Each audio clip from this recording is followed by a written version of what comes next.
নমস্কার,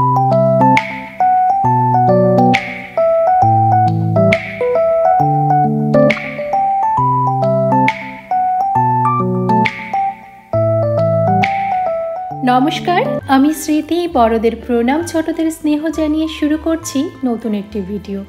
আশা করি সকলে খুব ভালো আছো, আর তোমাদের ভালোবাসায় আমিও ভীষণ ভালো আছি। হাজব্যান্ড সকাল সকাল বাজার করে এনেছে, আর সবজি জানান দিচ্ছে যে শীতের আগমন হচ্ছে। শীতকাল মানেই তো নানা রকমের সবজি, বিশেষ করে শিম, মূলো, ফুলকপি, বাঁধাকপি, পালং শাক।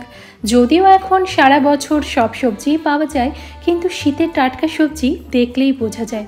তবে তোমরা দেখতে পাও কিনা জানি না, শীতকাল ছাড়া শিম কিন্তু আমার চোখে পড়েনি। এই সবজিগুলো এখন থাক, একটু পরে গুছাবো। আগে রান্নাটা করে ফেলি।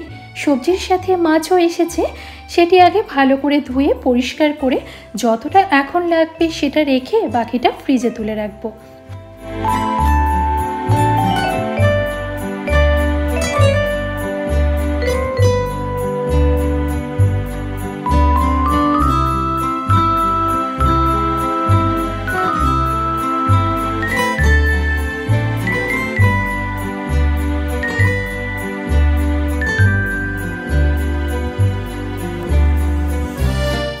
এদিকে মাছ ধুয়ে মশলা কেটে বেটে মাছের ঝোল রান্নাও কমপ্লিট। রেসিপি আজ আর শেয়ার করলাম না।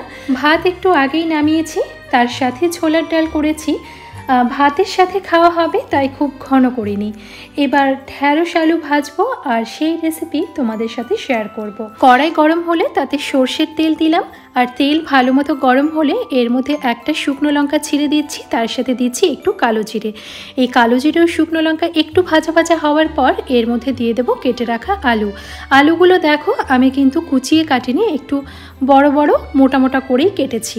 প্রথমে আলুটা ভালো করে ভেজে নিচ্ছি, কারণ ঢ্যাঁড়স তো আলুর তুলনায় তুলনামূলক নরম, খুব বেশি একটা সময় লাগবে না, তখন আবার আলুটা শক্ত থেকে যাবে। তাই আলুটা যখন ধরো 50%-এর উপরে সেদ্ধ হয়ে যাবে, মানে ভাজতে ভাজতে নরম হয়ে যাবে, তখন এই ঢ্যাঁড়সগুলো দিয়ে দিলাম।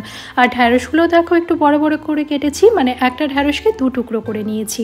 ঢ্যাঁড়সটা দেওয়ার পর 2-3 মিনিট ভালো করে ভেজে নেবে। তারপর কয়েকটা চেরা কাঁচা লঙ্কা, স্বাদ মতো নুন আর একটু হলুদ গুঁড়ো ভালো করে মিশিয়ে নিয়ে আবারও কিছুক্ষণ ভাজা ভাজা করে নেব। এবার এর মধ্যে কেটে রাখা পেঁয়াজটা দিয়ে দিলাম, আর এখানে একটা মিডিয়াম সাইজের পেঁয়াজ আমি দিয়েছি। পেঁয়াজের পরিমাণটা একটু বেশি দেবে, খেতে ভালো লাগবে। আর পেঁয়াজও দেখো খুব মিহি করে কিন্তু কুচানো নেই। আলু আর ঢ্যাঁড়স ভাজতে ভাজতে যখন প্রায় 70% মতো নরম হয়ে যাবে, তখন পেঁয়াজ কুচি দেবে। তাহলে কি হবে বলো তো, পেঁয়াজটা খুব বেশি নরম হয়ে যাবে না, পেঁয়াজের যে ক্রাঞ্চিনেস সেটা এর মধ্যে থাকবে, ফলে যখন খাবে তখন কিন্তু খুব ভালো লাগবে খেতে। 2-3 মিনিটের জন্য লো ফ্লেমে ঢেকে রেখেছিলাম, যাতে বাকি যতটুকু সেদ্ধ হওয়া বাকি আছে সেটা হয়ে যায়। তারপর দিয়ে দিলাম একটু চিনি, টেস্টটাকে ব্যালেন্স করবে। আর এখানে দেখো টমেটো আমি কেটে নিয়েছি লম্বা লম্বা করে, আর টমেটোর যে ভেতরে বীজটা সেটা সরিয়ে রেখেছি। বীজটা এর মধ্যে দেবো না, তাহলে আবার জল ছাড়তে শুরু করবে। আর ঠিক নামানোর আগের মুহূর্তে, মানে যখন তোমার রান্না পুরো কমপ্লিট, তখন এই টমেটোটা এর মধ্যে মেশাবো। তারপর ঢাকা দিয়ে গ্যাসের ফ্লেম বন্ধ করে দেবো। এতে যে গরম ভাবটা থাকবে তাতেই কিন্তু টমেটোর কাঁচা গন্ধটা চলে গিয়ে খানিকটা নরম হয়ে যাবে। আর এর ফলে কি হবে বলো তো, যখন ভাতে মেখে খাবে তখন খেতেও খুব ভালো লাগবে, আর দেখতে তো ভালো লাগছেই। রান্নাবান্না কমপ্লিট, এবার সবজিগুলো গুছিয়ে নেব। এইরকম ট্রান্সপারেন্ট প্লাস্টিকের ক্যারি ব্যাগগুলোই আমি সবজি রাখার জন্য ব্যবহার করি। খুব বেশি হাই ফাই প্রোডাক্টে আমি চাই না, সাধারণ মানুষ, তাই ব্যবহারের সামগ্রীও সাধারণ রাখি। দোকান বাজার থেকে কিছু কেনার সময় এই ক্যারি ব্যাগগুলো দেয়, আমি সেগুলো ফেলে না দিয়ে রিইউজ করি। এমনকি এই সবজিগুলো যখন একটা একটা করে শেষ হতে থাকে, তখন ব্যাগগুলো ভালো করে ধুয়ে রোদে শুকিয়ে পরের বার ব্যবহারের জন্য রেখে দিই। যতক্ষণ না ফেটে যাচ্ছে বা ছিঁড়ে যাচ্ছে ততক্ষণ বারবার ব্যবহার করে থাকি। ট্রান্সপারেন্ট থাকলে সুবিধে হলো, বাইরে থেকে দেখে বোঝা যায় যে কার ভেতরে কি সবজিটা রয়েছে, ফলে রান্নার সময় আমার সুবিধে হয়। আর সব সবজি আমি অহেতুক ধুয়ে রাখি না। এখানে যে সবজি রয়েছে তা আমার 7 দিন যাবে। ধুয়ে রাখলে দেখেছি যে সবজি খারাপ হয়ে যায়, আর সে যতই আমি শুকিয়ে ফ্রিজে রাখি না কেন, খারাপ হয়েই যায়। তবে আদা ধুয়ে পরিষ্কার করে শুকিয়ে তারপর ফ্রিজে রাখি, কারণ আদার গায়ে না প্রচুর মাটি লেগে থাকে। আর এখানে দেখছো যে বেগুনের বোটাগুলো কেটে তারপরে ব্যাগে রাখছি, তাহলে একটা ব্যাগে অনেকগুলো বেগুন আটে।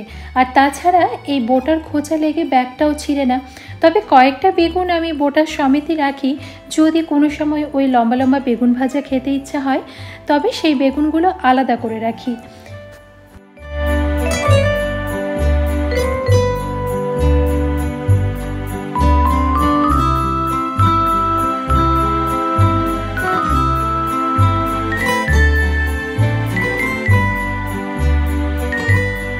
আর এই যে গরমের সেরা সবজি, এই মনে হয় এবারের মতো শেষ পটল। গরমের শুরু থেকে শুরু হয় এর আনাগোনা, আর যায়ও একদম গরম শেষ করে। মূলোর শাকগুলো দেখছি সুন্দর রয়েছে, পোকা খাওয়া বা হলুদ হয়নি, একদম কচি সবুজ রয়েছে। আলাদা করে রেখে দিচ্ছি, একদিন মূলো শাক বানিয়ে নেব। মূলো শাকের রেসিপি যদি চাও কমেন্ট করো।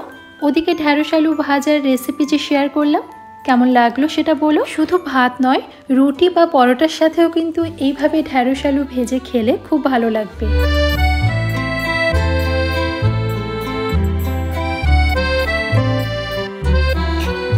মূলো থেকে শাকগুলো আলাদা করে নিয়ে মূলোগুলো আলাদা ব্যাগে আর শাকটা অন্য আরেকটা ব্যাগের মধ্যে ভরে তারপরে ফ্রিজে রাখবো।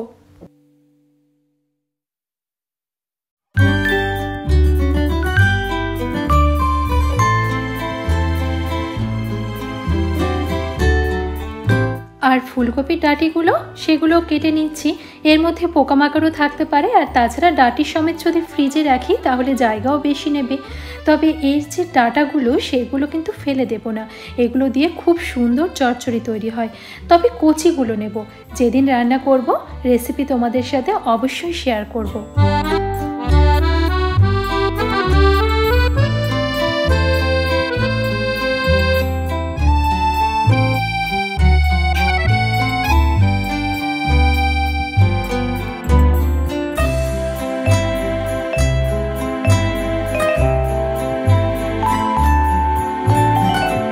এই দেখো এরকম কচি কচি ডাঁটাগুলো আলাদা করে কয়েকটা রেখেছি। এর গায়ে যে পাতাগুলো রয়েছে সেগুলো ফেলে দিয়ে পরে এগুলোকে কুচি কুচি করে কেটে একদিন রান্না করব। রেসিপি তোমাদের সাথে অবশ্যই শেয়ার করব। চলো এগুলো এখন ফ্রিজে রেখে দিই। এদিকে পালং শাকেরও তাই গোড়াটা ফেলে একটা ঝুড়িতে ছড়িয়ে রাখবো। প্রথমত গোড়ায় মাটি কাদা লেগে থাকে, আর দ্বিতীয়ত এইভাবে বাঁধা সমেত যদি রাখি তাহলে পচে যাবে, কারণ এগুলোর মধ্যে জল ছেটানো থাকে। তো ছড়িয়ে রেখে দিলে জলটা শুকিয়ে যাবে, তারপর ব্যাগে ভরে ফ্রিজে রাখবো। পালং পাতার গায়ে জল সমেত 2-1 দিন যদি রেখে দিই তাহলে পাতাগুলো পচে গলে যায়। একটা ঝুড়ির মধ্যে পাতাগুলো এইভাবে ছড়িয়ে রেখে দিচ্ছি। আর ধনে পাতার ক্ষেত্রেও ঠিক তাই, ধনে পাতার মধ্যেও তো জল ছিটানো থাকে, সেটাও যদি জলটা একটু না শুকিয়ে যদি ফ্রিজে রেখে দিই তাহলেও দেখি পাতাগুলো কালো হয়ে নষ্ট হয়ে যায়। আর এই শুরু হলো, যতদিন পর্যন্ত বাজারে ধনে পাতা পাবে ততদিন পর্যন্ত আমার ঘরেও ধনে পাতা থাকবে। আমার হাজব্যান্ড ধনে পাতা খেতে এতই ভালোবাসে, পকোড়া থেকে শুরু করে চাটনি রোজ ধনে পাতার কিছু না কিছু লাগবেই। চলো সব সবজিগুলো তো গুছানো হয়ে গেছে, এবার এক এক করে ফ্রিজের মধ্যে রেখে দেব। ফ্রিজে পুরনো সবজি বলতে একটা বাঁধাকপি আর কিছুটা করলা রয়েছে। আর ফ্রিজে যে সবজি রাখার বাস্কেটটা তার মধ্যে আমি একটা সুতির কাপড় পেতে রাখি, এতে বক্সটাও নোংরা হয় না আর ময়েশ্চারটাও দেখি খুব ভালো মতো অ্যাবজর্ব করে নেয়। এতে আমার সবজিগুলো অনেক দিন পর্যন্ত টাটকা থাকে। এখানে কিছুটা ফাঁকা রাখলাম, পরে পালং শাক ও ধনেপাতা রাখবো। সুন্দর করে সব সবজি গুছিয়ে রাখলাম, ফ্রিজ খুললেই চোখে পড়বে আর কি কি সবজি রয়েছে।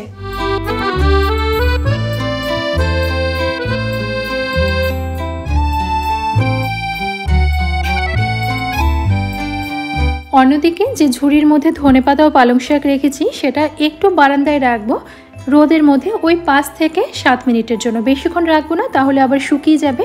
জলটা জাস্ট একটু ঝরবে তখনই তুলে নেব, ওই 5-7 মিনিটই যথেষ্ট। কাঁচা লঙ্কা থাকলে যেমন বোটা ছাড়িয়ে রাখি তাহলে অনেক দিন পর্যন্ত ভালো থাকে, এগুলো তো সবাই জানো। আমার এই ভিডিওগুলো তোমাদের ভালো লাগছে তো? যদি কমেন্ট না করো তাহলে বুঝবো কেমন করে? অ্যাটলিস্ট একটা লাইক করো দেখার পর, তাহলে বুঝতে পারবো ভিডিও তোমাদের ভালো লাগছে।